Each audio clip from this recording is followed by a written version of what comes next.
Friends, welcome online classes Bishop Academy, Senior Secondary School Maharajganj. Today I will be discuss class 11 Physics Chapter 5 Work, Energy and Power. तो आज हम लोग fifth lesson को start करेंगे और fifth lesson का name है work, energy and power. तो इसमें हमारा पहला पॉइंट है व्हाट इज़ द वर्क. तो in physics work and energy have the precious meaning. इसका एक बहुत ही इंपॉर्टेंट मीनिंग होता है, रोल होता है, which must not be confuse with they are the everyday meanings. जो हम अपनी एक्टिविटी करते हैं उस एक्टिविटी को डिफाइन करता है. The word work has both an everyday and the scientific meaning. For example, when we lift box of the books into the library shelves, we get tired and hungry. We need to eat food to get more energy. Thus we use to the word work to the indicate the amount of energy transferred from food to us and then to the rest book. This scientific meaning of the work is the transfer of energy by the mechanical meanings. When we lift a box of a book, work we do is the positive energy and energy is the transfer from us to the box. When the lowest the box work done by us the negative, the energy is the transfer from the box to us. तो अब यहाँ पे हम बात करते हैं कि what is the meaning of the work. तो work is said to be the done by a force when the body is the displaced actually through the some distance in the direction of the applied force. तो अब जैसे मान लो कि अगर कोई object है और मान लो ऑब्जेक्ट पर हमने फोर्स लगाया और फोर्स लगाया तो यह मूव करके आ गया यहाँ पे. तो when a force be applied to a body and this body be move in the direction of the force, then we say that work done is the complete. तो हमारा वर्क तब कंप्लीट होगा जब हम किसी ऑब्जेक्ट पर अगर force लगा रहे हैं और जब वह ऑब्जेक्ट अगर फोर्स के डायरेक्शन में मूव कर रहा है या मूवमेंट कर रहा है या अपने डायरेक्शन अपने पोजीशन को चेंज कर रहा है, then we say that this be work. तो अब यहाँ पर अगर हम बात करते हैं तो वर्क का जो हमारा केज होता है वह वर्क होता है क्योंकि स्केलर क्वांटिटी है. तो अब हो गया work equal to F S cos theta. अब यहाँ पर अगर हम वर्क की बात करते हैं तो वर्क के टाइप होते हैं 3 टाइप.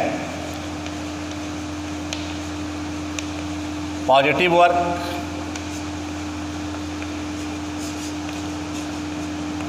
नेगेटिव वर्क एंड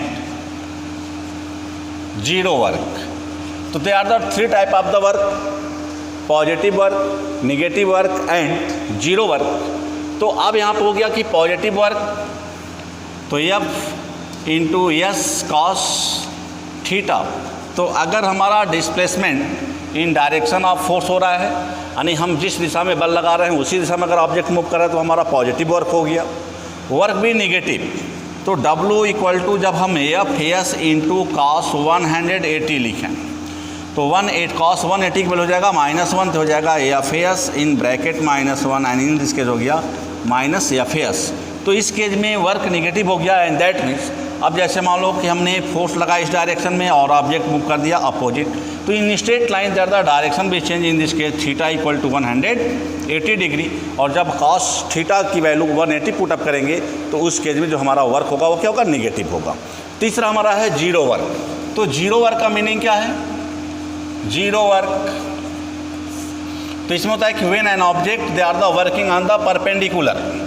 अगर हम किसी ऑब्जेक्ट पर अगर जैसे मान लो कि that means we have the some weight on our head, मान लो हम कुछ वेट अपने सर पे रखे हुए हैं तो हाउ मच डू वर्क, तो वर्क हो गया जीरो. क्योंकि जो वेट हमारे सर पे रखा हुआ है, हेड पे है, that means that the direction भी टेंजेंट, उसका डायरेक्शन क्या है, टेंजेंट है. That means theta equal to 90 degree. तो जब थीटा की वैल्यू हम 90 डिग्री पर लेंगे तो हो जाएगा W equal to F S cos 90 और जब कास 90 की वैल्यू पुटअप करेंगे तो एफ एस मल्टीप्लाई जीरो होगा और इस तरह से हमारा पूरा रिजल्ट क्या हो गया, जीरो हो गया. तो that means work is the 3 type, positive work, negative work and zero work. Positive work when the object be move in the direction of the force, negative work when object the move in the opposite direction of the force, और zero work when ये force be work at a 90 degree. जब कोई बल अगर 90 degree पर काम करता है तो उस केस में हम उसको क्या करते हैं, जीरो वर्क करते हैं. अब यहाँ पर आता है कि फोर्स के टाइप होते हैं. जैसे conservative and non conservative force. तो अब यहाँ पे हम फोर्स के टाइप को अगर डिफाइन करते हैं तो फोर्स के टाइप आते हैं। तो पहला हमारा टर्म है इसमें कंजर्वेटिव फोर्स और दूसरा हमारा टर्म है नॉन कंजर्वेटिव फोर्स। तो कंजर्वेटिव फोर्स क्या है? तो conservative, a force is said to be the conservative if work done by or against the force in moving a body depend only on the initial and final position of the body and not on the nature of the path। यानी जब कोई ऐसा body जिस पे हम force लगा रहे हैं और बॉडी मूवमेंट में कर रहा है तो अब उसके हम टर्म क्राइटेरिया कंडीशन पाते हैं कि उस ऑब्जेक्ट का जो डिस्प्लेसमेंट है या जो डिस्टेंस है वह उसके केवल दो पॉइंट हम देखते हैं, उसके इनिशियल पॉइंट पर और फाइनल पॉइंट पर। तो इस तरह से जो हमारा वर्क होता है तफावत between the initial and final position.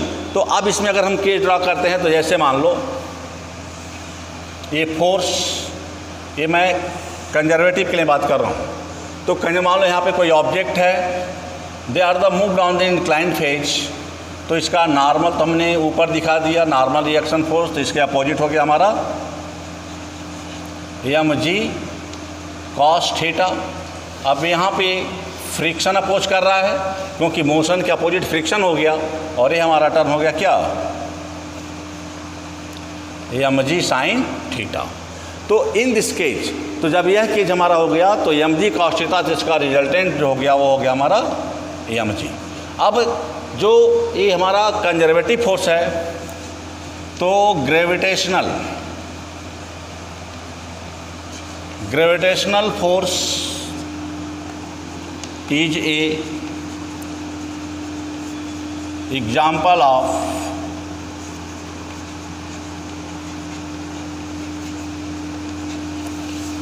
A conservative force. तो जो ग्रेविटेशनल फोर्स है वो हमारा एक कंजर्वेटिव फोर्स होता है। अब इसी फेज में मान लो कुछ हम एक ऐसा भी फिगर ड्रा कर सकते हैं, जैसे मान लो लैडर जो स्टेप होता है, तो यहाँ पर भी जो टोटल हाइट, तो अब यहाँ पे हम पाथ का डिक्लेरेशन नहीं कर रहे हैं बल्कि बाल मान लो ऐसे आया ऐसे आएगा। तो अब यहाँ पर हो गया कि इनिशियल टू फाइनल, कि यहाँ से अगर कोई बॉडी रोल कर रहा है और ये रोल करते हुए अगर यहाँ तक आ रहा है तो इसमें हम केवल ये देखेंगे कि what is the speed of this moving object at the initial phase and final phase. तो इस केज में हो गया। तीसरा हमारा जो केज होता है वह ऐसे भी हो सकता है कंजर्वेटिव, जैसे मान लो ये नॉन कर्वियल पाथ है और मान लो यहाँ पे कोई क्या हमारा ऑब्जेक्ट रखा हुआ है। तो इस ऑब्जेक्ट में हम 3D, तो यहाँ पे जो वर्क का जो कंडीशन होगा वो हो जाएगा, जैसे यह जो कंडीशन होगा dx का हो गया, displacement to the x axis पे हो गया। अब ये हो गया dh हो गया condition with respect to height हो गया, और एक कंडीशन ये हो गया हमारा क्या, dr resultant displacement of this body. तो that means they are the different mode of the figure for the conservative force. तो ये कंजर्वेटिव फोर्स के लिए हम अलग अलग तरह के 3 फिगर ड्रा किए। दैट मीन्स ये इंक्लाइन प्लेन, स्मूथ प्लेन है, ये 90 डिग्री टर्निंग जैसे लैडर कंडीशन है, और ये हो गया ये इरेगुलर पाथ है। तो ऐसे पर हमने टर्म को इसको डिफाइन किया। दूसरा इसमें कंडीशन है कि non conservative force.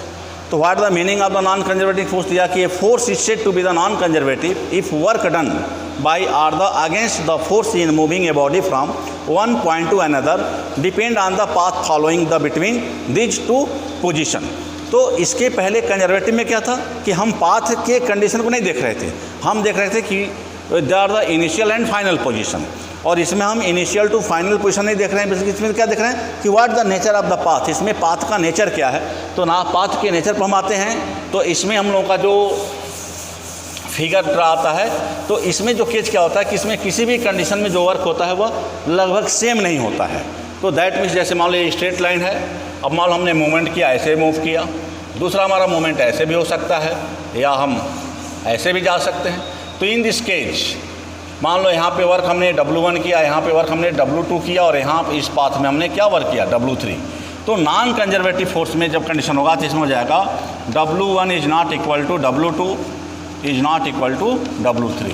And that means in the position first path condition में जो वर्क हुआ, यह जरूर नहीं है कि सेकेंड पाथ में हमारा वर्क अमाउंट उतना ही हो, तीसरे पाथ में हमारा वर्क अमाउंट क्या हो, सेम हो। तो in non conservative force the amount of work is not equal to another. इस केस में हमारा वर्क जो है पहले पाथ का, दूसरे पाथ का, तीसरे का, चौथे का, नहीं जो भी हमारा पाथ कंडीशन क्राइट हो रहा है उसमें हम वर्क को इक्वल नहीं दिखा सकते हैं।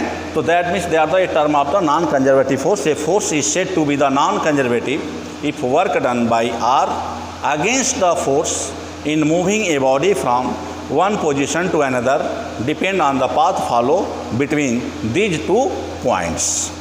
अब चूंकि इसके बाद हमारा टर्म आता है कि what is the power.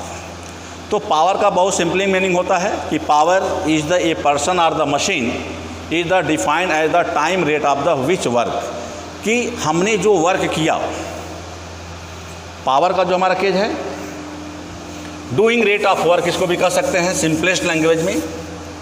Power